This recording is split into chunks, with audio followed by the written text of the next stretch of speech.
માત્ર 1 મિનિટમાં વિચારવાયુને ગભરામણ ઓછી કરવી હોય તો શું કરવું જોઈએ? મિત્રો, બેચેની થાય, ગભરામણ થાય, બીક લાગવા માંડે, ત્યારે આયુર્વેદની નહીં પણ યોગની આ ટેકનિક તમારા માટે ખૂબ ઉપયોગી નીવડશે. યોગમાં આના માટે પ્રાણધારણા નામની વિધિ કહેલી છે કે જેમાં શ્વાસ પ્રશ્વાસની ક્રિયાની એક ખાસ ટેકનિક કરવાથી ધીરે ધીરે મન શાંત થાય છે, વાયુ ઓછો થઈ જાય છે અને બેચેની તરત ઓછી થાય છે. એના માટે કોઈપણ જગ્યાએ શાંતિથી બેસી જાઓ. કોઈપણ રીતે જરૂર નથી કે તમે નીચે બેસો, પલાઠી વાળીને બેસો. કોઈપણ જગ્યાએ ખુરશીમાં જ્યાં પણ હો તમે આરામથી બેસો. ધીરે ધીરે આંખોને બંધ કરો.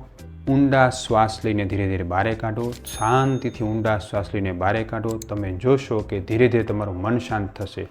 મન અને વાયુને ખૂબ ગાઢ સંબંધ છે. જેમ જેમ તમે વાયુને શાંત કરશો એમ મન શાંત થશે.